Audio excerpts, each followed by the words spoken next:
우리가 아는 대로 인간의 몸은 약 70%가 물입니다. 따라서 물이 2%만 부족해도 갈증을 느끼게 되고 5%가 부족하면 혼수 상태에 빠지게 되고 12%가 부족하면 생명이 위태로워집니다. 물은 곧 생명입니다. 이 생명의 물을 우리는 죽을 때까지 마셔야 합니다. 왜 그렇습니까? 육체의 갈증 때문에 그런 거예요. 끊임없이 일어나는 육체의 갈증으로 인해 우리는 계속해서 물을 마셔야 합니다. 그런데 우리가 사는 세상에는 육체의 갈증만 있는 것이 아니죠. 갈증은 우리의 영혼에서도 일어납니다. 살다 보면 가뭄을 만나 쩍쩍 갈라진 논바닥처럼 내 영혼이 곤고할 때가 있습니다. 물이 없어 마르고 황폐한 땅처럼 인생이 우울하고 힘들고 고통스러울 때가 있는 것입니다. 오늘의 본문에 나오는 다윗이 그랬습니다. 다윗은 인생의 광야에서 영적으로 너무나 힘들고 괴로우니까 이렇게 고백했습니다. 하나님 아버지시여, 내 영혼이 주를 갈망하나이다. 다윗은 완전히 황폐화된 자신의 심령을 솔직하게 드러내놓고 주님께 호소했습니다. 하나님 아버지, 저의 영혼이 목마릅니다. 그 당시 다윗의 형편을 살펴보면 충분히 이해가 됩니다. 우리가 아는 대로 다윗 왕의 셋째 아들 압살롬은 용모가 아주 준수하고 호감이 가는 인물이었습니다. 다윗이 그 아들 압살롬을 얼마나 애지중지 키웠던지 그의 머리끝부터 발끝까지 아무런 흠이 없었다고 했습니다.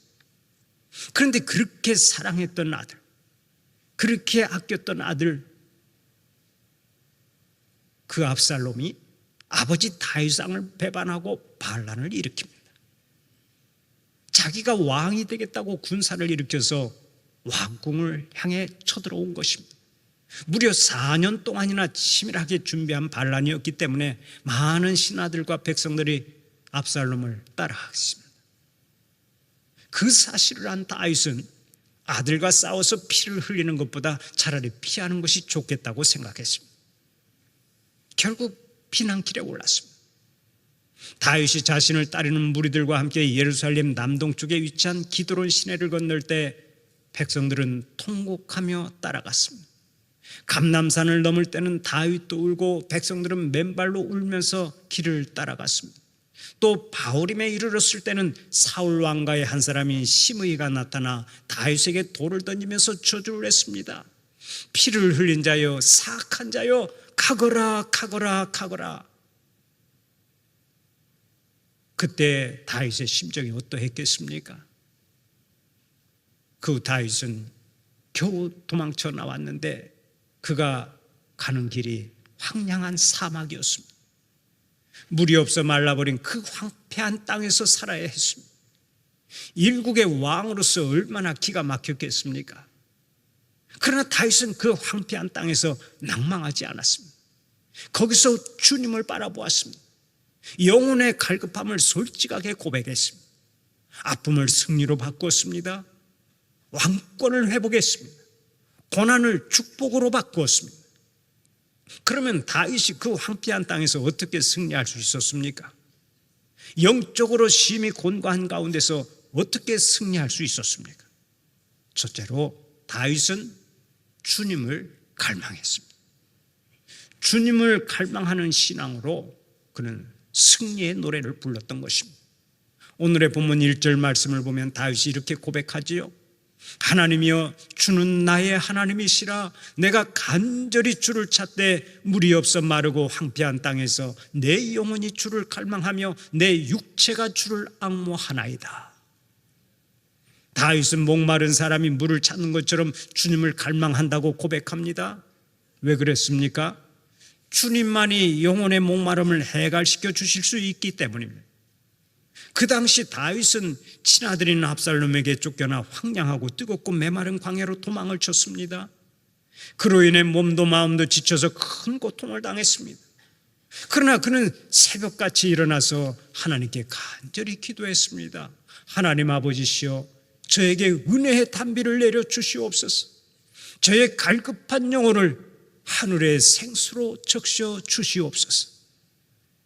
다윗은 오직 하나님을 앙망했습니다. 하나님을 사모했습니다. 하나님께 기도했습니다. 바로 이 신앙이 다윗을 승리자로 만든 것입니다. 우리가 사는 세상은 항상 타는 목마름이 있습니다. 이 목마름을 누가 해결시켜 줄 수 있습니까? 인생의 주인 되시는 여호와 하나님만이 해결시켜 주시는 줄 믿으시기 바랍니다. 시인 김재하 씨의 타는 목마름이라고 하는 시가 있습니다. 신새벽 뒷골목에 내 이름을 쓴다 민주주의여. 내 머리는 너를 잊은 지 오래, 내 발길은 너를 잊은 지 너무도 오래. 오직 한 가닥 있어 타는 가슴 속 목마름의 기억이 내 이름을 남몰래 쓴다 민주주의여. 숨죽여 흐느끼며 내 이름을 남몰래 쓴다 타는 목마름으로 민주주의여 만세. 유명한 시인데요, 세월이 많이 변했고 민주화가 이루어졌습니다. 그러나 민주화가 이루어졌다고 해서 우리에게 더 이상 목마름이 없습니까? 민주화를 성취했다고 해서 우리에게 더 이상 목마름이 없느냐 하는 말씀입니다. 지금도 우리에게는 여전히 목마름이 있습니다. 그 이유가 뭡니까? 정치나 환경의 변화가 인간의 목마름을 완전히 해결시켜 주지 못하기 때문에 그런 거예요. 고등학생은 자기가 원하는 대학만 가면 갈증이 해결될 것으로 생각합니다. 그러나 대학생이 되면 취업에 대한 또 다른 갈증이 생깁니다. 취업만 하면 모든 갈증이 해결될 것이라고 생각합니다. 그러나 취업이 되면 결혼에 대한 갈증이 생기고, 결혼을 하면 직장만에 대한 갈증이 생기고, 그 다음에는 자녀에 대한 갈증, 진급에 대한 갈증, 성공에 대한 갈증, 건강에 대한 갈증이 계속해서 따라옵니다. 그러다가 자녀가 성장해서 고등학교, 대학교에 진학하면 이제는 그들과 함께 고민하면서 또 다른 갈증에 목말라 하는 거예요. 때때로 문제가 해결되어 기뻐하기도 하지만은 인생의 갈증은 쉬지 않고 따라오는 법입니다. 이렇게 채워지지 않는 갈증이 반복되면 어떤 사람은 돈에 빠져버립니다. 어떤 사람은 성적인 타락에 빠져버립니다. 어떤 사람은 술에 빠져 지내고, 어떤 사람은 도박에 빠져 지내고, 어떤 사람은 프로포폴에 빠져 지냅니다. 프로포폴을 맞는다고 해서 인생의 갈증을 해결할 수 있습니까? 그렇지 않습니다. 세상의 것들은 아무리 채우고 또 채워도 갈증을 해결할 수가 없습니다. 오히려 갈증이 더 깊어질 뿐입니다. 마치 바닷물을 마시면 마실수록 더 갈증이 나는 것과 똑같습니다. 세상의 것들은 아무리 마시고 채워봐도 갈증은 더 커지고 깊어지는 거라고요. 왜 그렇습니까? 갈증의 원인이 밖으로 드러나는 현상에 있는 것이 아니라 영혼의 목마름에 있기 때문에 그렇습니다. 영혼의 목마름이 해결되지 않으면 인생의 갈증은 영원히 해결할 수 없는 것입니다. 우리나라가 세계 1위를 하는 것이 많은데 1인당 술 소비량이 세계에서 1등입니다. 술 마시는 사람들에게 왜 그렇게 술을 많이 마시냐고 물어보면 대답이 다 똑같습니다. 아이고, 이 험한 세상을 어떻게 제정신으로 살아갈 수 있습니까? 견딜 수 없어서 술을 마십니다. 영혼의 갈증으로 인한 몸부림이라는 고백입니다. 사람들의 내면을 들여다보면 모두 다 갈증이 원인입니다. 도박 역시 마찬가지입니다. 흔히 도박에 미쳐 사는 이유가 돈 따먹기 위해서라고 말을 합니다. 그러나 근본적인 이유는 돈 때문이 아닙니다. 돈이 목적이라면 돈을 땄을 때 그만두어야 하는데, 도박하는 사람들은 돈을 따도 헤어나지 못하고 돈을 잃어도 헤어나지를 못합니다. 평생 도박판에서 벗어나지를 못합니다. 그래서 세계적인 문호 도스토옙스키도 이런 말을 남겼습니다. 도박을 왜 하느냐? 그것은 돈 때문이 아니라 영혼의 깊은 목마름 때문이다. 이런 유명한 말을 했습니다. 인간은 영혼의 목마름을 해소하지 못하면 무엇인가 미쳐서 살게 되어 있습니다. 돈에 미치든지 술에 미치든지 도박에 미치든지 아니면 인기에 미치든지 무엇인가에 미쳐 살게 되어 있습니다.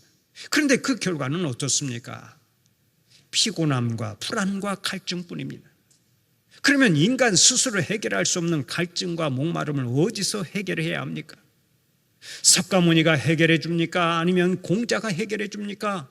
아무도 해결책을 제시하지 못했습니다. 그러나 우리 주님은 오늘 또 요한복음 7장 37절 38절을 통해서 우리에게 친히 말씀하십니다. 누구든지 목마르거든 내게로 와서 마시라. 나를 믿는 자는 성경의 이름같이 그 배에서 생수의 강이 흘러나오리라. 인간의 역사 가운데 이렇게 장엄하고 분명한 메시지를 가지고 사람들을 초청한 분이 있습니까? 단 한 명도 없었습니다. 우리를 죄와 사망 가운데서 건져주신 예수님 외에는 아무도 없었습니다. 오직 예수님만이 인생의 갈증을 해소시켜 줄 수 있는 유일한 생수가 되시는 것입니다. 그래서 다윗은 오늘 또 주님께 이렇게 간구합니다. 내 영혼이 주를 갈망하며 내 육체가 주를 앙모하나이다.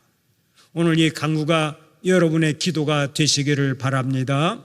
여러분의 평생의 소원이 되시기를 바랍니다. 주님 앞에 나아갈 때만 내 영혼이 참 안식을 누릴 수가 있습니다.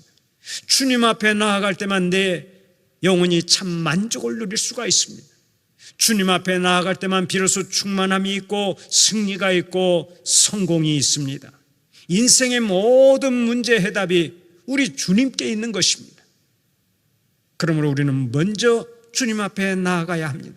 주님을 갈망해야 합니다. 사랑하는 우리 성도들은 다윗처럼 언제나 주님을 갈망하는 자들이 되시기를 바랍니다. 주님을 앙모하는 자들이 되시기를 축원합니다.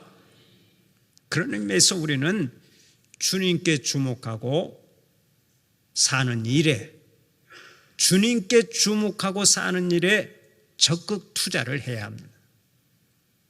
도박에 투자하고 술집에 투자하는 것에 10분의 1만 투자해도 하나님께서는 우리를 귀한 인물로 쓰십니다. 반드시 귀하게 쓰십니다. 엉뚱한 일에 투자하고 헛된 일에 투자하니까 나중에 빈손 들고 후회하는 것입니다. 우리의 자녀들도 돌사진을 아무리 잘 찍어주어야 소용이 없습니다. 자녀는 먼저 신앙으로 길러내야 합니다. 평생 주님께 주목하고 살도록 주님께 확실하게 붙들어 매는 신앙 교육이 우선되어야 한다는 말씀입니다. 주님 밖에서는 좋은 사리밖에 보내는 것이 아무런 소용이 없습니다. 고급 호텔에서 수억 원씩 들여 결혼시키고 최고급 아파트를 사주고 최고급 승용차를 사주어도 지나고 나면 다 헛것입니다. 사랑하는 우리 성도들은 자녀들을 먼저 영적으로 건강하게 길러내시기를 바랍니다. 영적인 힘을 가진 자녀로 길러내시기를 바랍니다. 너의 주인은 여호와 하나님이시다. 너는 돌사진도 없고 지금 메이커 옷 한 벌도 없지만 하나님만 잘 믿으라. 그러면 하나님께서 너의 앞날을 책임져 주신다. 축복의 문을 활짝 열어주신다. 언제나 하나님 우선주의로 살아가는 자녀가 되어라. 이렇게 자녀들을 길러야 한다는 말씀입니다. 돌잔치 아무리 성다하게 해주고 좋은 옷 입혀도 나중에 성인이 되어 부끄러운 인생이 되면 무슨 소용이 있겠습니까? 유대인들은 아이들을 잘 먹이고 잘 입히는 일보다는 먼저 하나님께 붙들어 매는 교육에 모든 것을 바칩니다. 너는 하나님을 잘 믿어야 한다. 평생 하나님을 떠나면 안 된다. 너는 마음을 다하고 뜻을 다하고 정성을 다하여 하나님을 사랑해야 한다. 어릴 때부터 계속해서 하나님의 사랑을 가르치고 말씀을 암송하게 하면 그 자녀들이 하나님께 붙들어 매임을 당하게 되는 것입니다. 그러니까 그 아이들이 잘 되고 모든 사람들의 축복의 통로가 되고 있습니다. 우리의 자녀를 어릴 때 하나님께 붙들어 매면 평생 염려할 것이 없습니다. 그러나 어릴 때 하나님께 붙들어 매지 못하면 평생 쫓아다니면서 염려하고 살아야 합니다. 그런 의미에서 영적인 투자가 얼마나 중요한지 모릅니다. 하나님은 오늘 또 이사야 40장 31절을 통해서 친히 말씀하십니다. 오직 여호와를 앙망하는 자는 새 힘을 얻으리니 독수리의 날개치며 올라간 것 들 것이요 다른 박지라 해도 곤비하지 아니하겠고 걸어가도 피곤하지 아니하리로다. 하나님을 앙망하는 사람에게 주시는 복입니다. 하나님을 소망하고 하나님을 기다리고 하나님을 의지하는 사람에게 하나님은 새로운 힘을 주시되 독수리가 날개를 치며 높이 올라가는 것과 같은 힘과 능력을 주신다는 약속입니다. 주님을 바라보는 사람에게는 주님께서 때를 따라 새 힘을 주십니다. 새로운 능력을 주십니다. 주님께서 도와주십니다. 주님께서 굳세게 해주십니다. 긍휼을 베풀어 주십니다. 승리를 주십니다. 그러므로 지금 힘들어도 우리는 주님을 바라보아야 될 줄로 믿습니다. 지금 고통스러워도 주님을 바라보아야 될 줄로 믿습니다. 지금 눈물이 나도 주님을 바라보고 살아야 될 줄로 믿습니다. 현대인들의 모든 불행은 영적인 무지에서 옵니다. 하나님을 저버리고 육신의 소욕만을 따라가는데 원인이 있습니다. 사람들이 너무나 세상의 것에만 목말라 합니다. 돈과 사치와 쾌락과 음란에 목말라 합니다. 술 취하고 방탕한 생활을 하고 정욕에 끌려가는 삶에만 목말라 합니다. 내 영혼이 하나님을 사모하고 하나님의 사랑을 사모하며 살아야 하는데 평생 육적인 것만을 사모하니까 인생이 병들고 영혼이 병들고 정신이 병들어서 부모의 말도 듣지 않고 선생님의 말도 듣지 않습니다. 아무에게나 칼부림을 하고 묻지마 살인을 하고 끔찍한 일을 거침없이 자행하고 살아갑니다. 지난주에도 그랬고 그 전주에도 그랬죠. 눈만 뜨면 칼부림이 일어나는 세상이 되었습니다. 우리가 살고 있는 세상이 너무나 잔인해졌어요. 살기 등등해졌습니다. 세상이 너무나 무서워졌습니다. 도대체 원인이 어디에 있습니까? 모든 원인은 우리 하나님을 등졌기 때문입니다. 하나님 없는 우리 인생은 독사와 같이 사나워지고 맹수와 같이 무서워지는 것을 알아야 합니다. 하나님께 등 돌리고 사는 인생은 언제 어떻게 변할지 모릅니다. 어떻게 파괴되고 어떻게 파멸할지 모르는 것입니다. 그러므로 주님께 등 돌리고 사는 인생들은 하루속히 우리 주님께 돌아와야 합니다. 다른 방법이 없습니다. 회복의 길은 우리 주님께 돌아오는 길밖에 없습니다. 주님께 돌아와야 영혼이 살아납니다. 주님께 돌아와야 가정이 살아납니다. 주님께 돌아와야 사회가 살아납니다. 주님께 돌아와야 민족이 살아납니다. 주님께 돌아와야만 모든 것이 살아나고 회복되는 줄 믿으시기 바랍니다. 그런 의미에서 한번 따라서 해봅시다. 주님께 돌아와야 산다. 주님께 돌아와야 회복된다. 아멘입니까? 주님께 돌아와서 모든 것이 살아나고 모든 것이 회복되는 복이 있기를 간절히 바랍니다.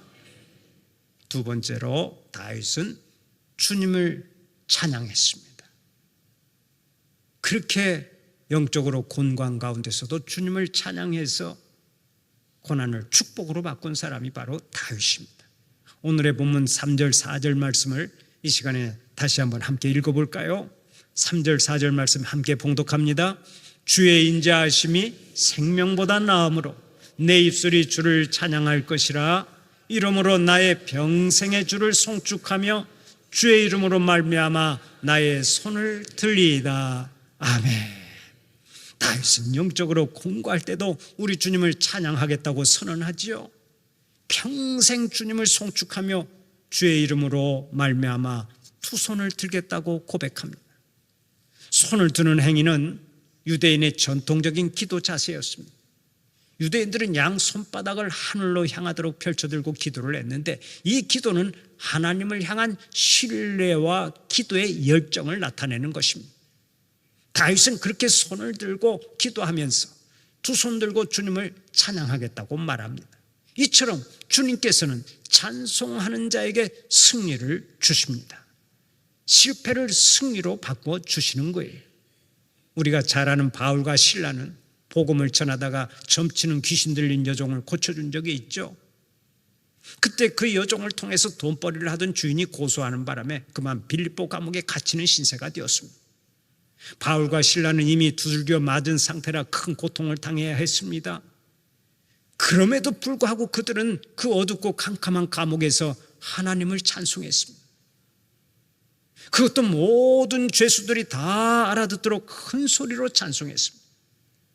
그런데 그 찬송을 죄수들만 들은 것이 아니에요. 만유의 주제가 되시는 여호와 하나님께서 들으셨습니다. 그 순간 기적이 일어났습니다. 갑자기 큰 지진이 나더니 옥터가 움직였습니다. 감옥문이 열렸습니다. 사람들의 메인 것이 전부 다 벗겨졌습니다. 그 바람에 간수와 그 가족까지 다 예수를 믿는 역사가 일어났습니다. 바로 이것이 찬송할 때에 임하는 기적인 것입니다. 우리가 절망적인 상황에 있고 사면초가에 빠져 있다 할지라도 찬송하기만 하면 하나님께서 기적을 체험케 하시는 줄 믿으시기 바랍니다. 승리 주시는 줄 믿으시기를 바랍니다. 그래서 다윗도 항상 하나님을 찬송하고 살았습니다. 일이 형통해도 찬송하고 일이 불통해도 찬송했습니다. 마음이 즐거워도 찬송하고 마음이 슬퍼도 찬송했습니다. 감사함으로 찬송하고 손뼉을 치며 찬송하고 두 손을 들고 찬송하고 때로는 춤을 추며 찬송했습니다. 어린아이와 같이 순전한 마음으로 하나님을 찬송했습니다. 그때마다 하나님께서 병을 치료하여 주셨습니다. 그때마다 하나님께서 귀신을 쫓아내 주셨습니다. 그때마다 하나님께서 전쟁에서 승리하게 하셨습니다. 고난을 축복으로 바꿔주셨습니다. 마음의 기쁨과 즐거움과 감사가 넘치도록 복을 주셨습니다. 여러분에게 이 은혜가 있기를 바랍니다. 찬송가 370장의 작시자는 미국 필라델피아 출신의 교사였던 희윈 여사입니다. 희윈 여사는 평생 결혼도 하지 않고 하나님과 자연을 사랑하면서 청소년들을 열정적으로 가르쳤던 믿음의 사람입니다. 그런데 어느 날 학교에서 불량 청소년을 지도하다가 학생이 휘두른 벽돌에 맞아가지고 무려 7개월 동안이나 병상에서 척추 치료를 받아야만 했습니다. 원수까지도 사랑해야 한다고 하는 것을 잘 알았지만 시간이 길어지면서 마음속에는 분노와 원망이 가득 차게 되었습니다. 그러던 어느 날 병실을 청소하던 한 흑인 여자가 청소를 하면서 찬송을 흥얼거리는 거예요.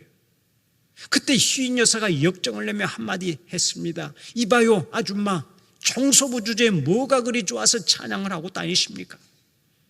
그러자 흑인 청소부는 이렇게 말했습니다. 선생님, 주님께서 고난을 찬송으로 바꿀 수 있는 힘을 주셨는데 어찌 찬송하지 않고 견딜 수가 있겠습니까? 그 말을 듣는 순간 희윈 여사는 마치 전기에 감전된 듯 큰 충격을 받았습니다. 심령 깊은 곳에서부터 회개의 기도와 결단의 기도가 흘러나왔습니다. 그렇게 해서 회개와 결단의 기도를 써내려 갔는데 그 찬송시가 찬송가 370장이 된 것입니다. 주 안에 있는 나에게 딴 근심이 있으랴 십자가 밑에 나아간 내 짐을 풀었네. 주님을 찬송하면서 할렐루야 할렐루야 내 앞길 멀고 험해도 나 주님만 따라가리. 고난 가운데서 이렇게 불후의 명곡 찬송가가 탄생한 거예요. 여러분의 신앙 고백이요, 여러분의 노래가 되시기를 축원합니다. 우리 하나님은 찬송 중에 거하시는 하나님이십니다. 그러므로 찬송하는 자는 하나님을 만납니다. 찬송하는 자는 하나님의 영광을 높이 드러냅니다. 그뿐 아닙니다. 찬송할 때마다 은혜를 받습니다. 찬송할 때마다 세임을 얻습니다. 찬송할 때마다 고난을 축복으로 바꾸고 범사에 승리하는 것입니다. 사랑하는 우리 성도들은 항상 찬송하는 자로 살아서 이 복을 누리시는 믿음의 주인공들이 되시기를 바랍니다. 살다 보면은 다윗처럼 곤고한 날도 만납니다. 타는 목마름이 일어날 때가 있습니다. 사망의 음침한 골짜기를 지나가야 하는 때도 있습니다. 그러나 그러한 때에도 오직 주님만을 갈망하는 여러분들이 되시기를 바랍니다. 주님만을 사모하며 찬송하는 자로 살아가시기를 바랍니다.